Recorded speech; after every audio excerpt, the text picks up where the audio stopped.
জুলাই গণ অভ্যুত্থান যা অর্জনে কাঁধে কাঁধ মিলিয়ে রাজপথে পুলিশের বুলেট উপেক্ষা করে একসঙ্গে জীবন দিয়েছে সাধারণ জনতার পাশাপাশি রাজনৈতিক নেতাকর্মীরা। 2 বছরের মাথায় সেই জুলাই মাসেই এখন একে অন্যের বিরুদ্ধে দ্বন্দ্বে জড়িয়েছে তারা। রাজনৈতিক বক্তব্যকে কেন্দ্র করে হবিগঞ্জে ছাত্রদল ও এনসিপির মধ্যে সংঘর্ষে এনসিপি নেতাদের হাত ও মাথা ফাটিয়ে দেওয়ার অভিযোগ উঠেছে। এখানেই শেষ নয়, লোহার রড দিয়ে মেরে চোখও নষ্ট করে দেওয়ার কথা বলছে জুলাই যুদ্ধে নেতৃত্ব দেয়া এনসিপি নেতারা।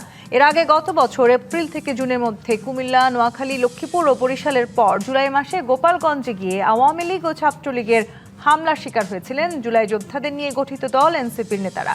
গোপালগঞ্জে সেই ভয়াবহ হামলার পর এই প্রথম হবিগঞ্জে বড় ধরনের হামলা ও বাধার মুখে পড়ে এনসিপি ক্ষোভ প্রকাশ করে বলেছে, রাজনৈতিক সমালোচনা নিতে না পেরে বিএনপিও সেই শেখ হাসিনার মতো বিরোধী মত দমনে একই পন্থা গ্রহণ করেছে। তাদের মতে এনসিপির ওপর ধারাবাহিক হামলার ঘটনায় বিএনপির নীরবতা প্রমাণ করে এগুলো বালু ভর্তি ট্রাক দিয়ে রাস্তা ঘেরাও করে রাখা শেখ হাসিনার কপি। অন্যদিকে রাজনৈতিক বক্তব্যের নামে মত প্রকাশেরও একটা সভ্য মান থাকা উচিত বলে মনে করিয়ে দিলেন বিএনপি নেতারা। তারা বলছেন, রাজনৈতিক অঙ্গনে অশ্লীল শব্দ চয়ন ও তরুণ প্রজন্মকে উস্কে দেওয়ার চেষ্টা কখনোই শুভ ফল বয়ে আনবে না। একসময় রাজপথের মিত্র 2 বছর যেতে না যেতেই আবার সেই রাজপথেই সংঘাতে জড়াচ্ছে কেন? এসব নিয়ে আলোচনায় আজ রাজখান স্টুডিওতে আছেন বিএনপি শিক্ষা বিষয়ক সহ সম্পাদক হেলেন জারিন খান এমপি, সাংবাদিক ও রাজনৈতিক বিশ্লেষক আশরাফ কায়সার এবং এনসিপি যুগ্ম আহ্বায়ক সারওয়ার তুষার। স্বাগত জানাচ্ছি আজকে রাজকাহনে। সারওয়ার তুষার, ঠিক 2 বছর আগে আপনারা যারা একসাথে মিত্র ছিলেন এবং জুলাই গণ অভ্যুত্থান আসলে আপনারা সবাই মিলে করেছেন, সেই সময়ে আসলে কাউকে আলাদা করে দেখার সুযোগও ছিল না। সবাই আমরা নতুন একটা বাংলাদেশ চেয়েছিলাম। সেই নতুন বাংলাদেশের সবচেয়ে বেশিবার আসলে আমরা যেটা চেয়েছিলাম সেটা কোনো রাজনৈতিক প্রতিহিংসা থাকবে না, দল মত নির্বিশেষে সবার কথা আমরা শুনবো এবং শোনার জন্য সুযোগটাও আমরা গড়ে তুলবো। ঠিক 2 বছর পরে সেই জুলাই মাসে এখন হঠাৎ করে এই বিপরীত চিত্র কেন? সেই সময়কার মিত্ররা এখন রাজপথের এই বক্তব্যের কারণে রাজপথে যে উত্তপ্ত অবস্থা সৃষ্টি হলো, যে হামলার শিকার আমরা দেখলাম হতে হয়েছে, এই যে আসলে জায়গায় সংঘাত সংঘর্ষ, সেটি কেন? আপনাকে ধন্যবাদ। সংঘর্ষ কিনা সেটা একটু ভেবে দেখা দরকার, কারণ এটা একচেটিয়া হামলা হচ্ছে আমাদের উপরে এবং এখানে আমরা আক্রান্ত। যেটা আপনি বললেন এটা ঠিকই বলেছেন যে প্রতিহিংসা কিংবা সহিংসতার রাজনীতি আমরা আশা করি নাই 5 আগস্টের পরে।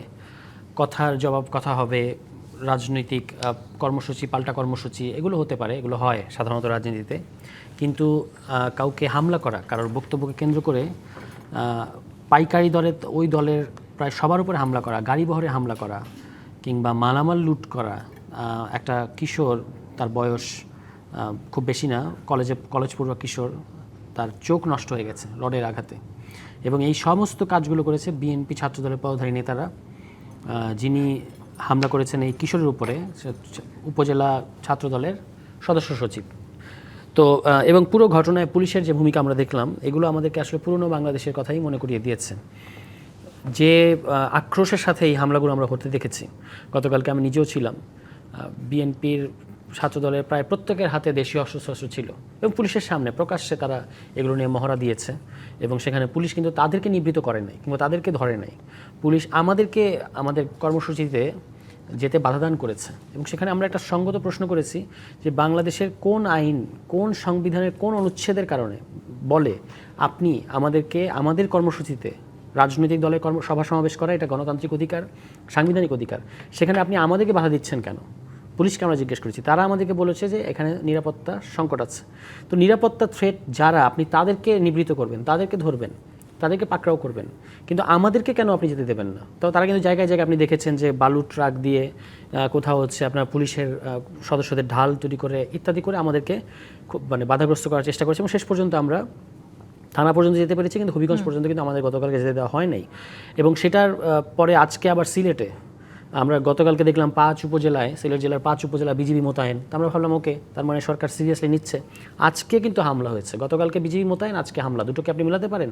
আজকে সার্জি সালামের গাড়ি বহরে হামলা হয়েছে, আজকে কুড়িগ্রামের ফুলবাড়িয়াতে আমাদের একটা শান্তিপূর্ণ মিছিল, আমি ভিডিও দেখছিলাম যে শান্তিপূর্ণ মিছিল, খুব বেশি লোক না, 30-40 জন আমাদের নেতাকর্মী তারা একটা মিছিল করছে, সেখানে এসে লাঠিসোঁটা নিয়ে হামলে পড়েছে। আপনারা আবার এই হামলাগুলোর জন্য খুব সুস্পষ্টভাবে ছাত্র দলকেই দায়ী করছেন, মানে ছাত্র দল এবং এনসিপি মুখোমুখি হচ্ছে, এরকম একটা পরিস্থিতি তৈরি হয়েছে। ছাত্র দলের নেতাকর্মীরাই কি সমস্ত হামলা করেছেন? হবিগঞ্জে ছাত্রদলের নেতাকর্মীদেরকে বেশি দেখা গেছে, পাশাপাশি বিএনপি নেতাকর্মীরাও ছিল, কিন্তু যারা হামলা করেছে জিকে গৌসের অনুসারী, জিকে গৌস হচ্ছেন সিলেট বিভাগীয় সাংগঠনিক সম্পাদক বিএনপির এবং সংসদের একজন হুইপদের মধ্যে একজন। তো হুইপদের কাজ হচ্ছে দলের সদস্যদের, সংসদের দলের সদস্যদের সংসদীয় রীতি অনুযায়ী তাদেরকে নিয়ন্ত্রণ করা। তিনি তো তার দলের নেতাকর্মীদেরকেই নিয়ন্ত্রণ করতে পারছেন না, তার সংগঠনের নেতাকর্মীদের নিয়ন্ত্রণ করতে পারছেন না। হবিগঞ্জে তার নামে পুলিশের সামনে স্লোগান দিয়ে, মানে জিকে গৌসের হবিগঞ্জে আমাদের ঠাঁই নেই ইত্যাদি বলা হয়েছে এবং হামলা করা হয়েছে। এবং এই 2 দিনে আপনি দেখবেন জিকে গৌস কিন্তু তাদেরকে নিয়ন্ত্রণ করার চেষ্টা করেন নাই। তো ছাত্রদল করছে, কারণ ছাত্রদলে আমরা যাদেরকে অন্তত আইডেন্টিফাই করতে পেরেছি, যে 15-20 জনকে বাই নেম এবং বাই পোস্ট আইডেন্টিফাই করতে পেরেছি, তারা প্রত্যেকেই ছাত্রদলের নেতা, পদধারী নেতা, জেলার, তারপরে যে সরকারি কলেজ যেটা আছে বৃন্দাবন কলেজ, উপজেলার, এই ধরনের নেতা। আপনাদের বিরুদ্ধে অভিযোগ আছে, মানে আপনারা মত প্রকাশের নামে একটা যে সভ্য মান যে থাকা উচিত সেই মানটি আপনারা মেনটেন করছেন না, রাজনৈতিক অঙ্গনে অশ্লীল শব্দ চয়ন করছেন এবং তরুণ প্রজন্মকে উস্কে দিচ্ছেন। এটা কি গ্রহণযোগ্য কোনো অভিযোগ? এবং ধরে নিলাম কারোর এক একজনের টেম্পারমেন্ট এক এক রকম, ধরে নিলাম কেউ কোট আনকোট অশ্লীল বক্তব্য দিয়েছে, তো সেটা আপনি বাংলাদেশের আইন অনুযায়ী সুরাহা করেন। দেখতে হবে যে ওই বক্তব্যের মধ্য দিয়ে বাংলাদেশের কোনো আইন ভঙ্গ করা হয়েছে কিনা, কিংবা সেটা বাংলাদেশের প্রচলিত আইনের অনুযায়ী কোনো ফৌজদারি অপরাধের মধ্যে পড়ে কিনা। পড়লে আপনি আইনানুগ ব্যবস্থা নেবেন। কিন্তু বিএনপি নেতাদের তো কেউ এই দায়িত্ব দেয় নাই যে আমরা একটা, ধরা যাক আমি একটা খারাপ কথা বলেছি এবং সেই জন্য বিএনপি নেতারা আমাদের নেতাকর্মীদের উপর হামলা করবে, এই দায়িত্ব তো কেউ তাদেরকে দেয় নাই।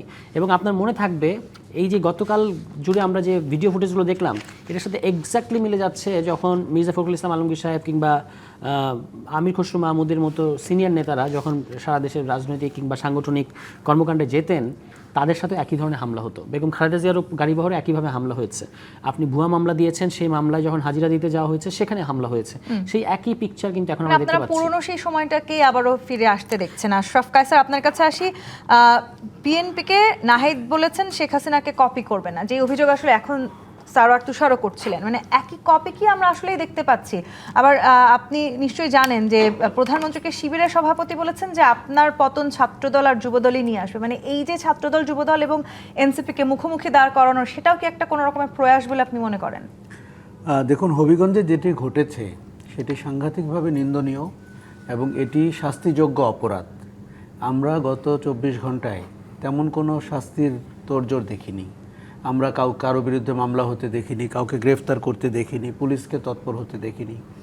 আমাদের তো একটা ক্যান্সার, রাজনৈতিক ক্যান্সার থেকে আমরা উত্তরণের চেষ্টা করছি।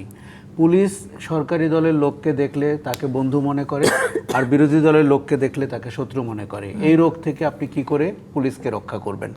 এখন পুলিশ তো রাজনৈতিক ইশারায় চলে, এখনও চলছে, হাসিনা আমলেও চলতো, এখনও চলছে। এই রাজনৈতিক ইশারা আপনাকে বন্ধ করে দিতে হবে, কারণ যে কোনো মানুষের অধিকার রয়েছে বাংলাদেশে, বিশেষ করে নতুন বাংলাদেশে, তার মত প্রকাশ করার। সেটি যদি এই পুলিশই কি যদি এনসিপি কিংবা অন্য রাজনৈতিক দল ক্ষমতায় থাকতো তাদের কথা মতো একইভাবে তাদের কথা মতো চলতো, এবং এনসিপি বা জামাতও তাদেরকে আদেশ দিত ঠিক আজকে যেরকম করে দেয়। যেহেতু তারা ক্ষমতায় নাই, আমি তাদের ক্ষমতার চেহারাটি দেখতে পারিনি, কিন্তু আমার কোনো ভরসা নাই যে তাদের রাজনীতিতে এমন কোনো পরিবর্তন এসেছে, রাজনৈতিক সংস্কৃতিতে এমন কোনো চেঞ্জ এসেছে যে কারণে আমরা বলতে পারবো অন্যরা এর থেকে ভিন্ন হতো। দেখুন, বিএনপিকে আপনি অনেক ভালো প্রেডিক্ট করতে পারেন, কেননা বিএনপি এর আগে 3 বার ক্ষমতায় ছিল এবং বিএনপির একটা বিশাল সংগঠন আছে। তাদের ওই সংগঠন দিয়ে যেরকম ভালো কাজ করা সম্ভব, সেরকম সবচেয়ে নিকৃষ্ট কাজগুলোও করা সম্ভব। সেটি হচ্ছে প্রতিপক্ষের উপর আক্রমণ করা, টেন্ডারবাজি করা, দুর্নীতি করা, খাল দখল করা, চর দখল করা, যা যা আছে। আচ্ছা, আমি আপনাকে প্রথমে বলি, আমরা তো ইনসিডেন্টটা আলাপ করব নাকি ইনসিডেন্টের পেছনের কারণটা কি? পেছনের কারণটা হচ্ছে বাংলাদেশের রাজনৈতিক সংস্কৃতি। দেখুন, শেখ হাসিনা বাংলাদেশে রাজনীতি শূন্য করতে চেয়েছিলেন। কীরকম? তরুণরা যেন রাজনীতি নিয়ে কথা না বলে, তারা যেন স্টার্ট আপ, লেটস স্টক ইত্যাদি ইত্যাদি করে একটা আর্টিফিশিয়াল বাংলাদেশের দিকে যায়। সেই জায়গায় 24-এ আমাদের সুযোগ হয়েছে। ফ্যাসিস্ট চলে যাওয়ার পরে আমরা রাজনীতির মাঠটিকে আবার কিন্তু নতুন করে তৈরি করার চেষ্টা করছিলাম। কিন্তু যেটা দুঃখজনক হলো, ফ্যাসিজম চলে যাওয়ার পরে আমরা প্রত্যেকের ভেতরে এক টুকরা শেখ হাসিনা দেখতে পেলাম। আমাদের মনোজগতে শেখ হাসিনা রয়ে গেছেন, ফ্যাসিজম রয়ে গেছে। সেটা কি আপনি আসলে ভাষার মধ্যেও দেখতে পাচ্ছেন? মানে যে অভিযোগটি ভাষা তো আমি বলবো যে অতীতের চেয়ে খারাপ দেখতে পাচ্ছি। ভাষা হাসিনার আমলের চেয়ে খারাপ, আচরণ হাসিনা আমলের মতো। কিন্তু ভাষার জায়গাটা আগে আপনাকে বলি, দেখুন আমরা মানে মানুষ কেন রাজপথ থেকে ঘরে ঢুকে গেল, মেয়েরা কেন গণ অভ্যুত্থানের পরে আর সামনে এলো না? কারণ আপনি তো নারীদের উপর হেনস্থা করেছেন, আপনি তো মাজার ভেঙেছেন, আপনি তো মব সন্ত্রাসকে প্রশ্রয় দিয়েছেন, এবং আপনি ভেবেছেন ঠিক 72-75-এ আওয়ামী লীগ যে ফ্যাসিজম বাংলাদেশে দেখিয়েছিল, এই যে শেখ ফজলুল হক মনি ইত্যাদি ইত্যাদি লোক যারা বিচিত্রায় ইন্টারভিউ দিয়ে বলেছিল যে তারা ভায়োলেন্সে বিশ্বাসী, আমরা দেখতে পেলাম তরুণরা যে রাজনৈতিক দল করলো সেটি ঠিক পুরনো রাজনৈতিক দলের থেকেও খারাপ চেহারায় গেল।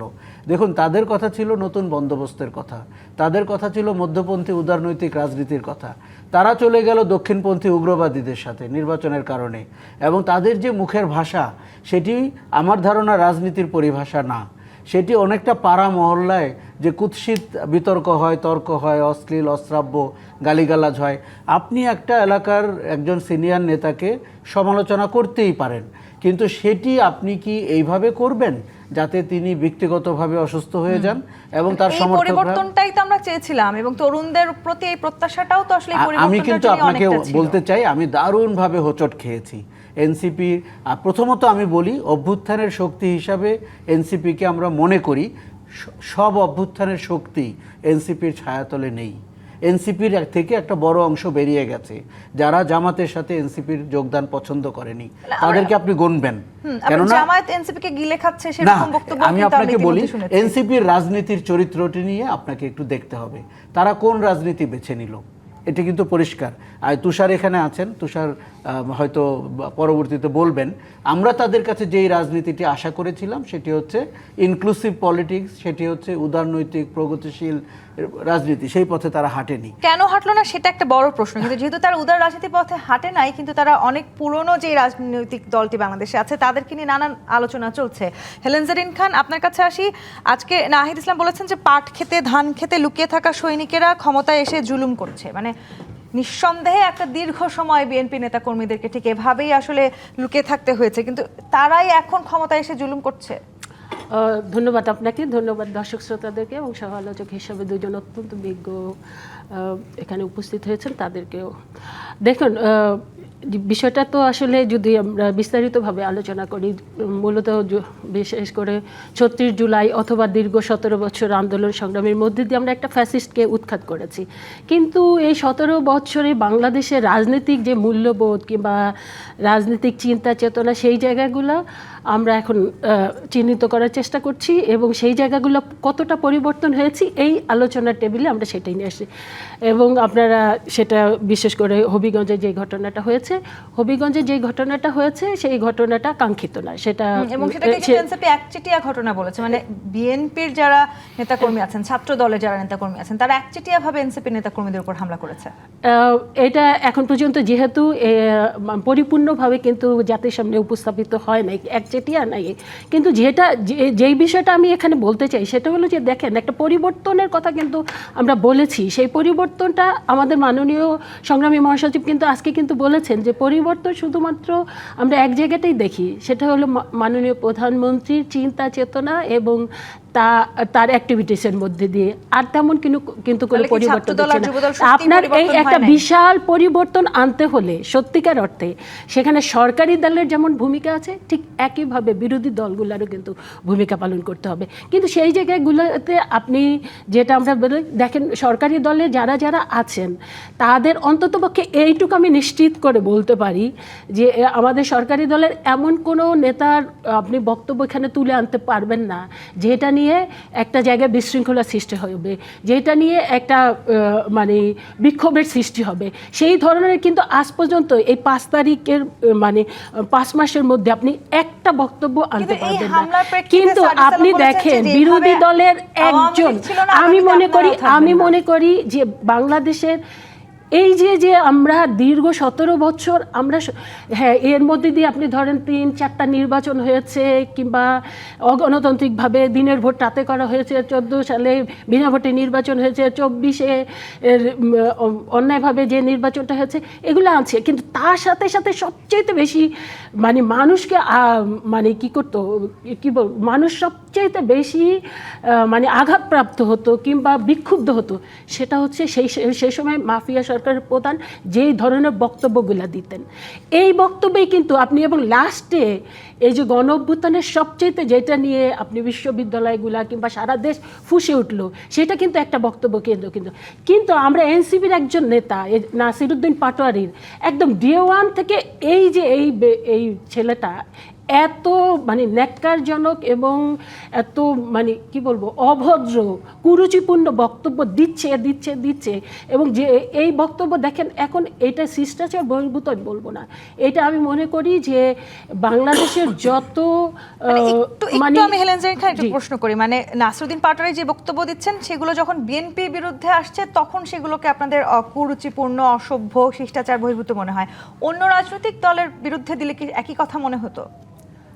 আমি ঠিক জানি না নাসিরউদ্দিন পাটোয়ারি অন্য রাজনৈতিক দলকে নিয়ে কোনো কিছু বলে কিনা, কিন্তু নাসিরউদ্দিন পাটোয়ারির যদি আপনি ব্যাকগ্রাউন্ড দেখেন, সে শিবির করেছে, সে ছাত্রলীগ করেছে, সে কিছুদিন ইউনিয়নও করেছে, আবার এখন এনসিপি করছে, কাজেই সে আমি জানি না অন্য কোনো কিছুকে বলবে কিনা। তবে নাসিরউদ্দিন পাটোয়ারি এখন বাংলাদেশে এমন একটা বিস্ফোরণের রূপ ধারণ করেছে। দেখেন বাংলাদেশের এইটা কিন্তু যে কালচার ছিল একমাত্র শেখ হাসিনা ছাড়া আমার মনে হয় আর কোনো ব্যক্তি খুঁজে পাওয়া যাবে না যারা মানে প্রবীণ নেতাকে, প্রবীণ যে সমস্ত রাজনৈতিক ব্যক্তিত্ব আছে তাদেরকে নিয়ে এত কুরুচিপূর্ণ অভিযোগ। সারওয়ার তুষার, মানে ভাষা আগের চাইতেও খারাপ হয়েছে, মানে সেই সময় আওয়ামী লীগ সময় আসলে যেরকম ধরনের বক্তব্য দেওয়া হতো এখন তার চাইতেও খারাপ বক্তব্য এনসিপি নেতাকর্মীরা দিচ্ছেন। মানে এনসিপি সত্যি আসলে তাহলে কোন রাজনীতি করছে? এই প্রশ্নের উত্তরে ফিরবো। জিপি ইস্পাত নিবেদিত রাজকাহনে বিরতি নিয়ে ফিরছি, সাথেই থাকুন। জিপি ইস্পাত নিবেদিত রাজকাহন দেখছেন। সারওয়ার তুষার, এনসিপি আসলে কোন রাজনীতি বেছে নিল? রাজনৈতিক অঙ্গনে অশ্লীল শব্দচয়ন কিংবা একটা তরুণ প্রজন্মকে উস্কে দেওয়ার মতন অভিযোগ আছে আপনাদের বিরুদ্ধে, আপনাদের ভাষা আগের চাইতে অর্থাৎ আওয়ামী ফ্যাসিজমের সময়ের চাইতেও খারাপ। আচ্ছা, একজনের বক্তব্য বা একজনের বক্তব্যের ধরন দিয়ে সবার ব্যাপারে মন্তব্য করাটা ঠিক হবে না, এটা হচ্ছে এক নম্বর কথা। দলীয় কোনো ব্যবস্থা কি আপনারা নিয়েছেন সেই একজনের বিরুদ্ধে? বলি, বক্তব্যের কারণে দলীয় ব্যবস্থা নেওয়ারও একটা ব্যাপার আছে, কিছু জিনিস আছে ইন্টারনালি ডিল করতে হয়, এক। দ্বিতীয়ত হচ্ছে আপনার তরুণ সমাজ কোথায় উস্কে গেছে এটাও আমি দেখি নাই। এখন এই যে মানে মোটামুটি মনে হচ্ছে বিএনপি যখন এই কথাগুলো বলে, ভাষার প্রসঙ্গটা আনে, মনে হয় যে আমরা একটা ভাষা আন্দোলনের মধ্যে আছি, যে আমাদেরকে এখন ভাষা আন্দোলন করতে হবে এবং অবশ্যই খারাপ কথা খারাপ এবং সেটা নিন্দনীয় হবে। আপনার মনে থাকবে যে মাননীয় প্রধানমন্ত্রীকে একজন বিরোধী দলের নেতা কুলাঙ্গার বলেছিলেন, এটা কিন্তু কেউ গ্রহণ করে নাই।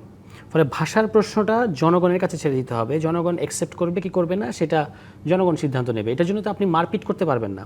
আর ভাষা নিয়ে যদি মানে এই ভাষা এবং রুচি নিয়ে যদি বিএনপির এতই উদ্বেগ থাকে, আমরা তো দেখেছি যে তারা এই যে কিছুদিন আগ পর্যন্ত যিনি রাষ্ট্রপতি ছিলেন, যাকে বিএনপি মোটামুটি একটা মানে গার্ড অফ অনার দিয়ে বিদায় করলো, বিএনপি সরকার ক্ষমতায় আসার পরেও যিনি লন্ডনে চিকিৎসা নিতে গেলেন, রাষ্ট্রপতি হিসেবে তাকে রাখলো, তিনি বিরাট কৃতজ্ঞ। সেই চুপ্পু সাহেব বিএনপির এখন যিনি মাননীয় প্রধানমন্ত্রী, তার সম্পর্কে কী বলেছিলেন নথিতে?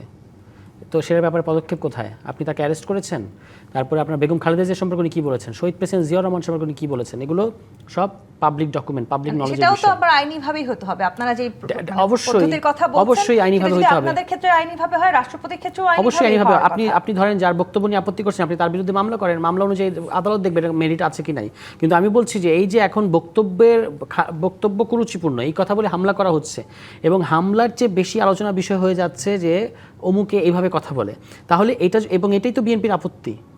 তাহলে আপনি যদি সেটা হয়, তাহলে আমি সেটাই বললাম যে চুপ্পু যে ধরনের মন্তব্য করেছিলেন অতীতে, আমি সেটা উল্লেখ করতে চাই না কী কী তিনি বলেছিলেন, এগুলো সবই বিএনপি জানে যে তারেক রহমান, খালেদা জিয়া এবং জিয়াউর রহমান সম্পর্কে চুপ্পুর মন্তব্যগুলো কী।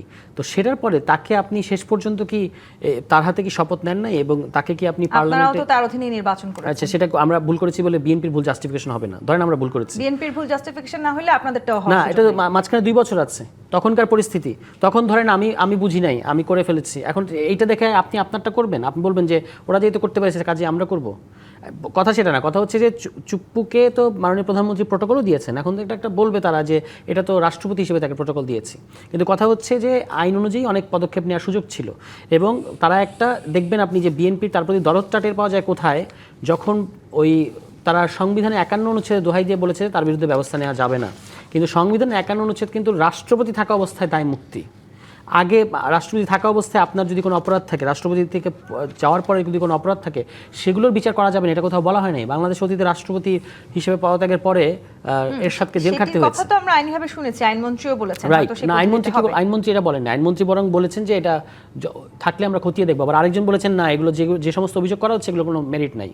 তো তাদের মধ্যে এগুলো আছে। আমি শুধু উদাহরণটা এই জন্য দিলাম যে যদি ভাষা নিয়ে বিএনপির অতি আবেগ থাকে, তাহলে আপনাদের দলের সর্বোচ্চ 3 নেতাকে যিনি অপমান করে কথা বলেছেন তার বিরুদ্ধে আপনারা কোনো ব্যবস্থা নিয়েছেন না, নিয়ে এখন আপনি যখন এই এনসিপির কোনো একজন নেতার বক্তব্যকে পিক করে তারপর এই হামলাকে জাস্টিফাই করবেন, তখন এটা রাজনৈতিক সুবিধাবাদ মনে হবে আমাদের জাস্টিফাই কাছে। করার চেষ্টা করছেন কিনা হেলেন জেরিন খান? দেখেন, প্রথমত মারপিটের কথাটা যে প্রসঙ্গটা আসলো, বিএনপিকে এখানে করা হচ্ছে, মানে বলছে যে বিএনপির পক্ষ থেকে কিংবা ছাত্রদলের পক্ষ থেকে, এটা কিন্তু এখন পর্যন্ত মানে স্পষ্ট না, এবং বিএনপির ছাত্রদলের পক্ষ থেকে এটা অস্বীকার করা হয়েছে।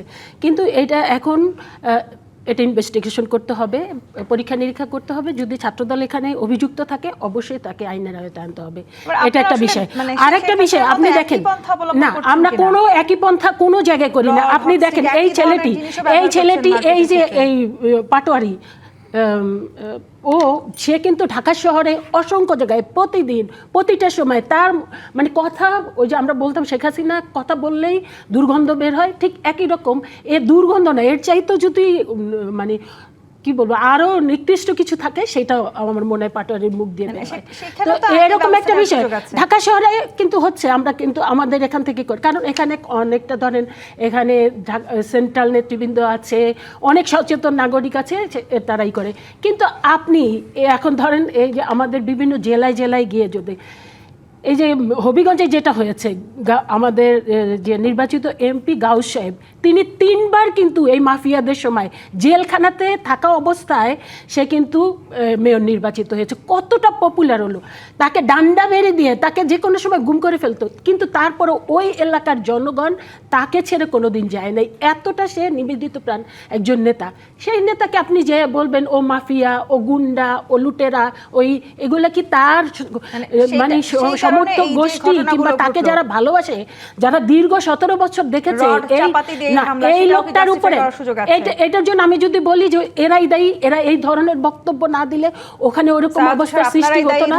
হ্যাঁ, আমি সম্পূর্ণভাবে আমি এই নাসিরউদ্দিন পাটোয়ারিকে দায়ী করব, কারণ সে তার কারণেই কিন্তু এরকম। আমি কিন্তু তুষার কিন্তু অনেক সময় আপনি জানেন যে বিএনপির সমালোচনা করে, যুক্তিসঙ্গত সমালোচনা করে, কখনো কখনো আমি দেখেছি অযৌক্তিক, কিন্তু কখনোই তুষারের বক্তব্যকে আমি ওই রকম নিকৃষ্টতম বক্তব্য বলতে পারবো না। এনসিপির অনেক নেতাই আছে, কিন্তু এই নাসিরউদ্দিন পাটোয়ারি একে একে করে মাননীয় প্রধানমন্ত্রী, বাংলাদেশের শিষ্টাচার, বাংলাদেশে কি গণ অভ্যুত্থান হয়েছিল শুধুমাত্র গণতন্ত্র ফিরিয়ে আনার জন্য, বাংলাদেশের রাজনৈতিক কালচার পরিবর্তন করবার জন্য না? যে ধরনের বক্তব্য শেখ হাসিনার কাছ থেকে, ওবায়দুল কাদেরের কাছ থেকে, হাসান মাহমুদের কাছ থেকে পেতাম, সেই ধরনের একই বক্তব্য কিন্তু নাসিরউদ্দিন পাটোয়ারির কাছ থেকে পাবো, কিংবা সাজিদের কাছ থেকে পাবো। তো সেটা কি কি জানি এই জাতি প্রত্যাশা করে একই জিনিস? এইটার তো পরিবর্তন হওয়া দরকার। নদীতে ডুবিয়ে ফেলার কথা আমরা শুনলাম, আবার সে একসময় যেরকম হকস্টিক বা হেলমেট বাহিনীর কথা আমরা শুনেছি, একইভাবে রড চাপাতি, মানে একই শব্দগুলো মানে ভিন্ন রূপে নতুন মাত্রায় আবার ফিরে আসছে। যে পরিবর্তনের কথা হেলেন জেরিন খান কিংবা সারওয়ার তুষার বলছেন গত 2 বছর ধরে, কোথাও কি সেই পরিবর্তন হয়েছে? আমি দেখতে পাচ্ছি না, রাজনীতির মাঠে তো নাই। আরেকটা জিনিস হচ্ছে, এটা দুর্ভাগ্যজনক যে আমরা সেই বালুর ট্রাক দেখতে পেয়েছি, আমরা সেই রড দিয়ে চোখ আহত করার দৃশ্য দেখতে পেয়েছি, এবং আমরা পুলিশকে ওরকম দলীয় পুলিশের আচরণে দেখতে পেয়েছি। আর আপনাকে একটা জিনিস বলি, আমরা যে প্রবলেমের ভেতর দিয়ে এখন যাচ্ছি, যে ভাষাগত সমস্যা এবং অসহিষ্ণুতার অভাব, পৃথিবীর সমস্ত গণতান্ত্রিক দেশ এগুলোর ভিতর দিয়ে গেছে। আমরা যে দেশটির উদাহরণ বারবার টানি, যুক্তরাজ্য, সেখানে কিন্তু পার্লামেন্টেও শব্দ নিয়ে অনেক ব্যাপার আছে, কিন্তু তারা কি করে ডিল করেছে? তারা সহিষ্ণুতা দিয়ে ডিল করেছে। বিএনপি সরকার গঠন করেছে, 2/3 মেজরিটি নিয়ে করেছে। দেখুন, কারো কারো রাজনীতির অভিপ্রায় হতেই পারে আপনাকে উত্তেজিত করা, আপনাকে সাংঘাতিকভাবে একটা কর্নার পজিশনে নিয়ে যাওয়া, আপনাকে অপমান করা, কিন্তু আপনি তো রায় পাবেন ভোটে। আপনি সেটি নিয়ে রাজনীতিটার বয়ান এমন করে তৈরি করেন যাতে করে ওটি মানুষ বিশ্বাস না করে এবং আপনার ইতিবাচক রাজনীতি বিশ্বাস করে। দেখুন, আমাদের রাজনীতি আমি আপনাকে পরিষ্কার বলি, খেলাটা আগের জায়গায় রয়ে গেছে। শেখ হাসিনার রাজনীতি, তার যে মাফিয়া স্টাইল রাজনীতি, এই যে আপনার শক্তিমত্তা থাকতে হবে, আপনার কালো টাকা থাকতে হবে, আপনার লাঠিয়াল থাকতে হবে, তাহলে 24 আমাদের কি পরিবর্তন এনে দিল? আমরা কি ক্ষমতার পালাবদলের জন্য 24 করেছিলাম? তা তো না। আপনাকে অ্যাপ্রোচটা চেঞ্জ করতে হবে, এটা কিন্তু কঠিন কাজ। কেননা রাজনীতির অঙ্গনে 90% মানুষের এই অ্যাপ্রোচ সম্পর্কে কোনো ধারণা নাই।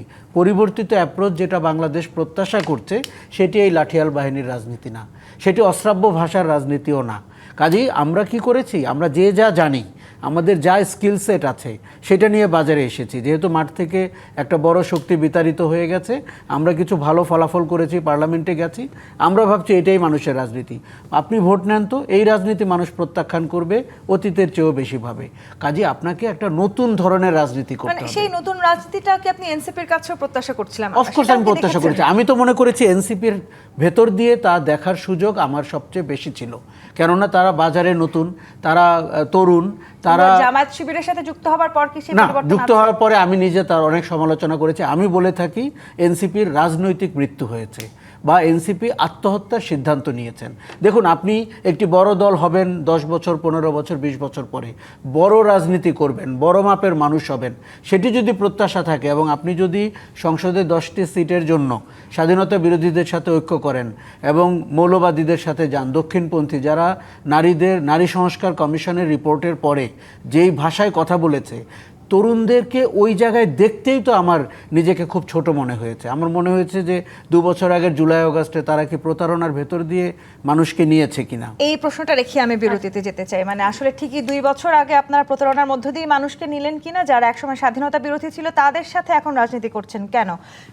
ব্রিটিশ ইস্পাত নিবেদিত রাজকাহন থেকে আরেকটি বিরতি নিয়ে ফিরছি, সাথেই থাকুন। ব্রিটিশ ইস্পাত নিবেদিত রাজকাহন দেখছেন সারার তুষার।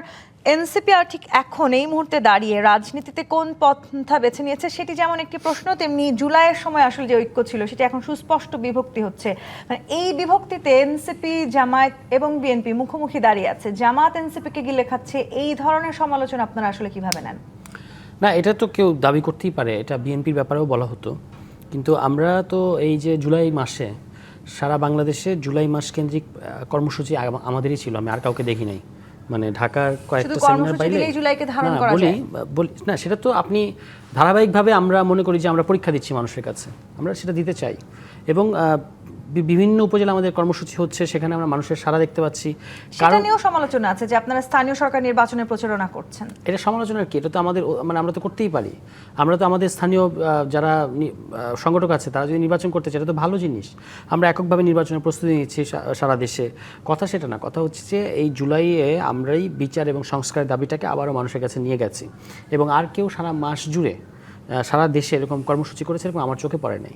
তো সেইটা এখন আমরা একটা জোটে আছি, সেটা হলো জোট হলো কমপ্লিটলি আলাদা ব্যাপার। রাজনীতিতে জোট আজকে আছে কালকে নাই, জোট ছাড়াও আমাদেরকে চলতে হবে কখনো না কখনো। আবার জোট কিন্তু আশরাফ কাছে যেটা বললেন, মানে কয়েকটি আসনের জন্য আপনারা এরকম একটি দলের সাথে জোট কেন করলেন? কীরকম দল?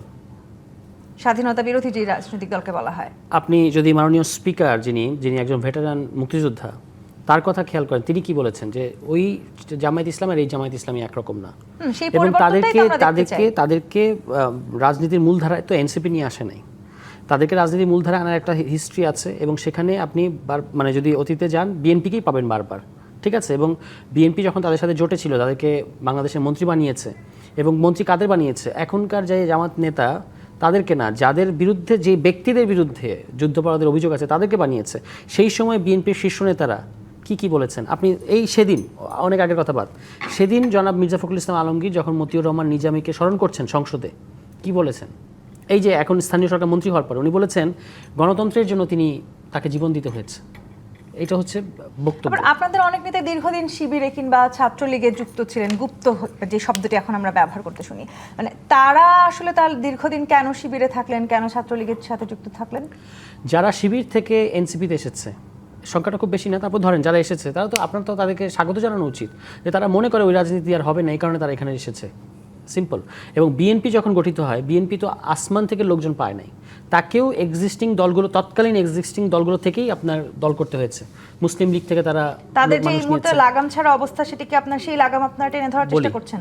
মুসলিম লীগ থেকে তারা মানে লোকজন নিয়েছেন, তারা ন্যাপ থেকে লোকজন নিয়েছেন, এবং সেখানে সক্রিয়ভাবে পাকিস্তানের পক্ষ নিয়েছেন এরকম ব্যক্তিকে প্রধানমন্ত্রী পর্যন্ত তারা বানিয়েছেন। এটা বিএনপি ইতিহাসের মধ্যে আছে।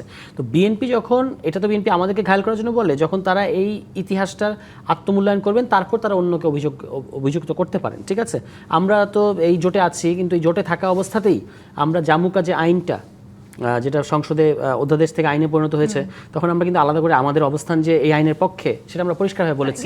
আপনি পুরোটা সময় দেখাতে পারবেন বিএনপি যতদিন বা এই যে প্রায় 2 যুগ জোটে ছিল, কখনো শহীদ প্রেসিডেন্ট জিয়াউর রহমান স্বাধীনতা ঘোষক এই কথার বাইরে আর জামায়াত ইসলামকে কেন্দ্র করে, তাদের মুক্তিযুদ্ধের ভূমিকাকে কেন্দ্র করে কোনো বক্তব্য দিয়েছে? বরং আপনাদের জোট সঙ্গী যারা আছেন তাদের লাগাম ছাড়া যে ঘটনাগুলো আমরা দেখতে পাচ্ছি, বিশেষ করে রাজশাহী বিশ্ববিদ্যালয় থেকে শুরু করে বিভিন্ন বিশ্ববিদ্যালয়, সেগুলো নিয়ে আপনাদের কোনো বক্তব্য নাই কেন?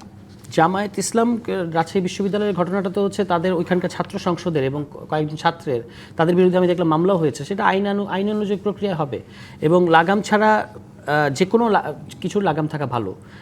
কিন্তু যেটা আমরা রাজনীতিতে তো শ্লীলতা নিয়ে কথা বলছি এবং রুচি নিয়ে কথা বলছি, তো আমরাও আমাদেরকে ওটা খেয়াল রাখতে হবে যে রাজনীতিকে কেউ যেন পর্নোগ্রাফিক বানিয়ে না ফেলতে পারে। আপনার কিছু জিনিস নিয়ে তো আলোচনা হচ্ছে যেগুলো আসলে রাজনীতির আলোচনা না, সেগুলো যখন রাজনীতিতে টেনে আনছে তখন বিএনপি দেখাচ্ছে জামায়াতের এই শব্দটাও কি আসলে আপনার জায়গায় কোনো সিনিয়র রাজনৈতিক নেতা থাকলে ব্যবহার করতেন কিনা, সেটাও একটা প্রশ্ন থাকলো আমার। না, তার আমাকে উত্তর দিতে দেন, প্রশ্ন করে তো আপনি আপনাকে একটা কথা বলি। ধরেন বিতর্কটি কিন্তু এনসিপি বনাম বিএনপির বিতর্ক না। এনসিপি স্বাধীনতা বিরোধীদের সাথে গেছে, এটি আমরা হতাশ হয়েছি। একইভাবে বিএনপি যখন স্বাধীনতা বিরোধীদেরকে মন্ত্রিসভায় স্থান দিয়েছিল, আমরা হতাশ হয়েছি।